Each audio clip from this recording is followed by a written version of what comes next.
John അബ്രഹാമിൻ്റെ ഏറ്റവും പുതിയ സിനിമയായിട്ടുള്ള ഡിപ്ലോമാറ്റ് എന്നുള്ള സിനിമ കാണാൻ വേണ്ടിയിട്ട് ഫോറം മോള് സ്ക്രീൻ 2 സിനിമ കാണാൻ വേണ്ടി വന്നിരിക്കുകയാണ്. 2K ലേസർ പ്രൊജക്ഷൻ വിത്ത് ഡോൾബി 7.1 എക്യുപ്ഡ് ആയിട്ടുള്ള തിയേറ്ററാണ്. ഇതൊരു സ്കോപ്പ് റേഷ്യോ സ്ക്രീനാണ്. ഈ സിനിമയും സ്കോപ്പ് റേഷ്യോ ആണ്. വിശന്നുകൊണ്ടും ഓഫർ കിട്ടിയോണ്ടും ഞാനൊരു പിസ്സ ഓർഡർ ചെയ്തിട്ടുണ്ടായിരുന്നു. എന്തായാലും പിസ്സ ടേസ്റ്റ് ഉണ്ടായിരുന്നു, പക്ഷേ തിക്നെസ് ഇപ്പോൾ ഭയങ്കരമായിട്ട് കുറഞ്ഞു എന്നാണ് എൻ്റെ അഭിപ്രായം. സിനിമ കാണാൻ അത്യാവശ്യം നല്ല ആളുണ്ടായിരുന്നു. ജോൺ അബ്രഹാമിൻ്റെ പുതിയ ഹിന്ദി മൂവി ആയിട്ടുള്ള ദ ഡിപ്ലോമാറ്റ് എന്നുള്ള സിനിമ ഫോറം മോള് സ്ക്രീൻ 2 കണ്ടു.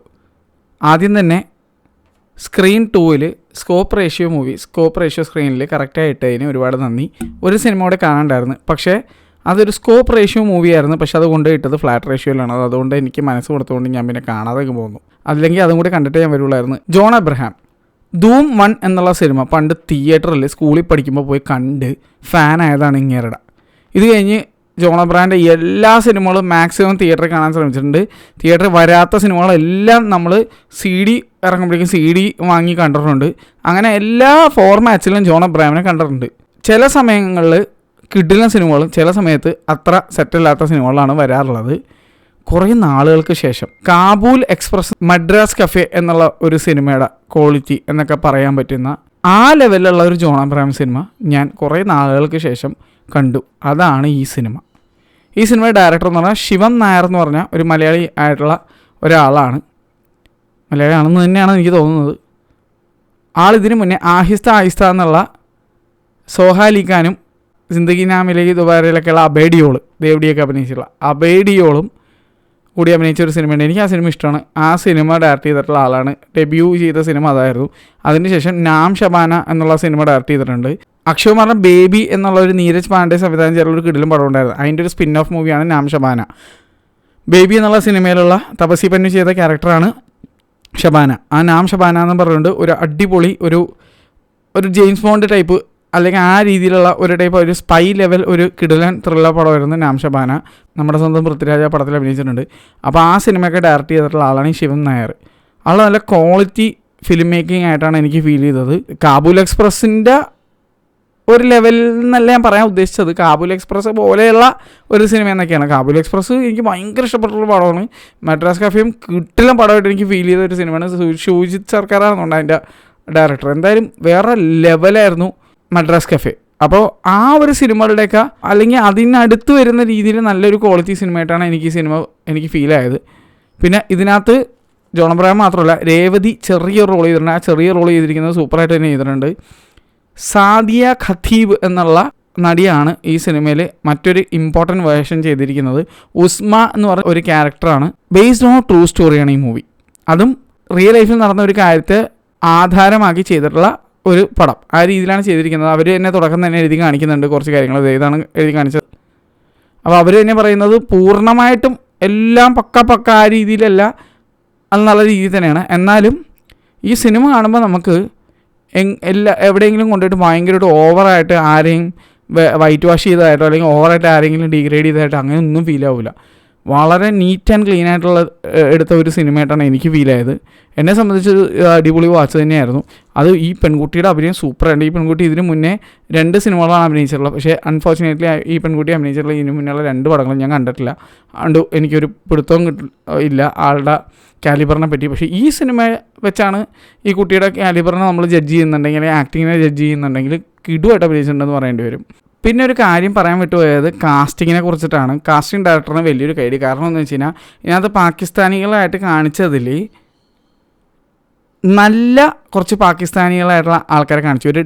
നമ്മുടെ വക്കീലുണ്ട്, ഒരു പ്രശസ്തനായ നടൻ്റെ പേര് എനിക്ക് പെട്ടെന്ന് കിട്ടുന്നില്ല.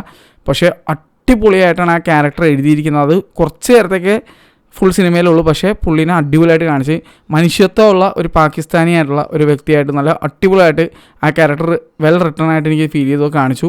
അതേസമയം ഇതിനകത്ത് ഇമ്പോർട്ടൻ്റ് റോളുകൾ ചെയ്ത വേറെ 2-3 പാകിസ്ഥാനി ആയിട്ടുള്ള ക്യാരക്ടേഴ്സ് ഉണ്ട്. അവരുടെ കാസ്റ്റിങ് ആദ്യം അതിലൊരാളെ ഭയങ്കര ചാർമിങ് ആയിട്ട് കാണിച്ചിട്ട് പിന്നീട് ആളെ ഭൂലോക വെറുപ്പിക്കലായിട്ട് കാണിക്കും.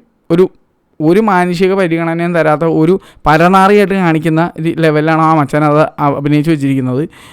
അവനെ കണ്ടു കഴിഞ്ഞാൽ നമ്മൾ അറിയാണ്ട് പിടിച്ച് മൂക്കിലിട്ടിരിക്കും. കാരണം അതുപോലെ നമുക്ക് ഫീൽ ചെയ്തിട്ടുണ്ട്. അത്രയും രസമായിട്ട് ആൾ അഭിനയിച്ചിട്ടുണ്ട്. ആളുടെ പേരെനിക്കറിയില്ല, പുതിയ നടനാണെന്ന് തോന്നുന്നു. ഞാൻ ഇതുവരെ വേറെ സിനിമയിലൊന്നും കണ്ടിട്ടില്ല. ആളെ താടി വെച്ച് വന്നപ്പോൾ അൺറെക്കഗ്നൈസബിൾ ആയിരുന്നു ഓൾമോസ്റ്റ് എന്ന് വേണമെങ്കിൽ പറയേണ്ടി വരും. അങ്ങനത്തെ അവസ്ഥയായിരുന്നു. പക്ഷേ ഇവനെ എവിടെ വെച്ച് കണ്ടാലും ചിലപ്പോൾ നമ്മളോട് ചൊരു ഇടി കൊടുക്കും. കാരണം വെച്ച് കഴിഞ്ഞാൽ അതുപോലെ ആൾ റോൾ ചെയ്ത് വെച്ചിട്ടുണ്ട്. ഇവൻ്റെ കൂടെ ഒരു അക്കംപ്ലിസ് പോലെ ഒരു മച്ചാനുണ്ട്. അതുപോലെ പിന്നെ പാകിസ്ഥാനി എംബസിയിലല്ല ശരിക്കും പറഞ്ഞാൽ പുള്ളി ആരായിരുന്നു കറക്റ്റ് ഞാൻ മറന്നു, എനിക്ക് ഡെസിഗ്നേഷൻ ഓർമ്മയില്ല. ഒരാളുണ്ട് ലാസ്റ്റും പുള്ളി ചൊറിയാൻ വരും, അവസാനം നമ്മുടെ നായിക ഊക്കി വിടുന്ന സീനൊക്കെ ഉണ്ട്. അതൊക്കെ നിങ്ങൾ പോയി കണ്ടു നോക്ക്. അപ്പോൾ ആൾ നന്നായിട്ട് അഭിനയിച്ചിട്ടുണ്ടായിരുന്നു. ആൾ വെറുപ്പിക്കലായിട്ട് നന്നായിട്ട് അഭിനയിച്ചുകൊണ്ടാണ് നമുക്കത് വെറുപ്പിക്കലായിട്ട് ഫീൽ ചെയ്യുന്നത്. അപ്പോൾ എന്തായാലും ഇതിനകത്ത് പാകിസ്ഥാനികളായിട്ട് അഭിനയിച്ചിട്ടുള്ള ആൾക്കാരും സൂപ്പറായിരുന്നു, നല്ല കാസ്റ്റിംഗ് ആയിരുന്നു. അതും കൂടി ഒന്ന് എടുത്ത് പറയണമെന്ന് എനിക്ക് തോന്നി.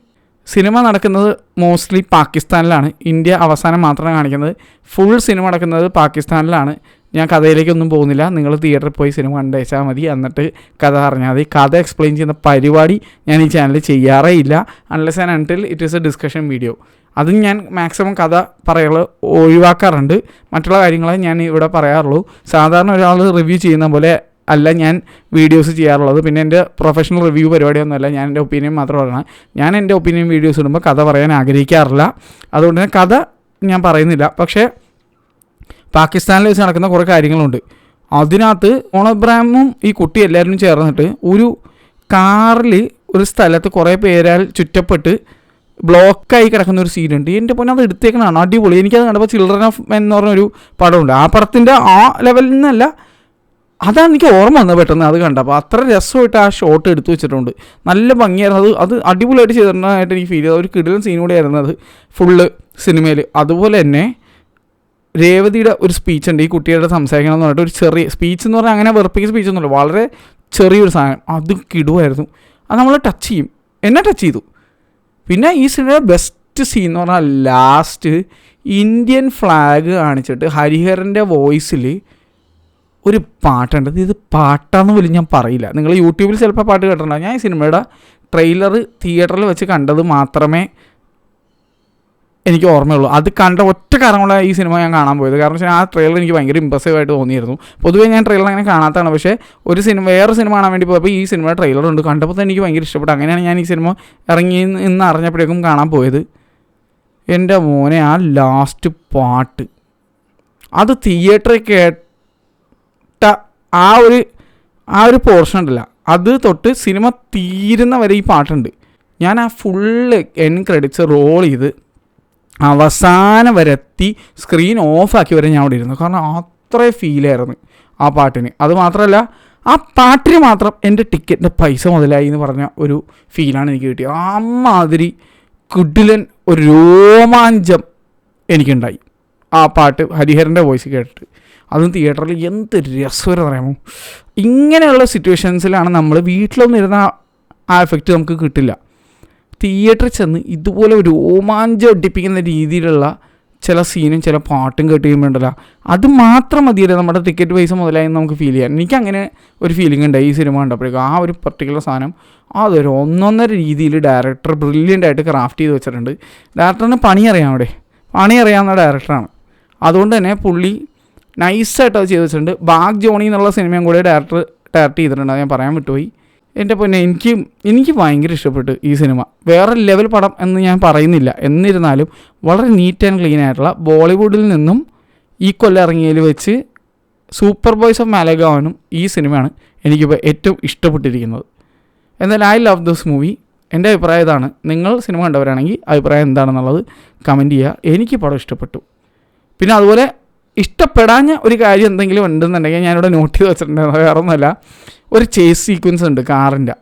ലോജിക്കലി തിങ്ക് ചെയ്ത് കഴിഞ്ഞാൽ നമ്മളങ്ങനെ അത്രയൊക്കെ ലോജിക്കലി തിങ്ക് ചെയ്യില്ല, പക്ഷേ ഇത് കണ്ടപ്പോൾ ഞാൻ തിങ്ക് ചെയ്ത് പോയി. കാരണം ഞാൻ ഓൾറെഡി കാറിൻ്റെ കമ്പനിയിൽ വർക്ക് ചെയ്തിട്ടുള്ള ഒരാളായതുകൊണ്ട് എനിക്കത് തിങ്ക് ചെയ്ത് ഉപബോധ മനസ്സിൽ ഞാൻ തിങ്ക് ചെയ്ത് പോയി എന്ന് പറഞ്ഞാൽ മതി. അതായത് ഒരു ടൊയോട്ടയുടെ ഒരു SUV കാണിക്കും, പിന്നെ കൂടെ കാണിക്കുന്നത് ഒരു BMW ബ്രാൻഡ് ന്യൂ ആയിട്ടുള്ള ഒരു വെഹിക്കിളാണ്. ഈ ടൊയോട്ടയുടെ SUV എന്ന് പറഞ്ഞാൽ പഴയ പന്നാക്കൊരു സാധനം, തുരുമ്പ് പിടിച്ച് മറ്റേ ജാമ്പോവാൻ പോലും ചിലപ്പോൾ റിജക്റ്റ് ചെയ്തോളൂ, അങ്ങനത്തെ ഒരു പഴയ പന്നാക്ക വണ്ടിയാണ്.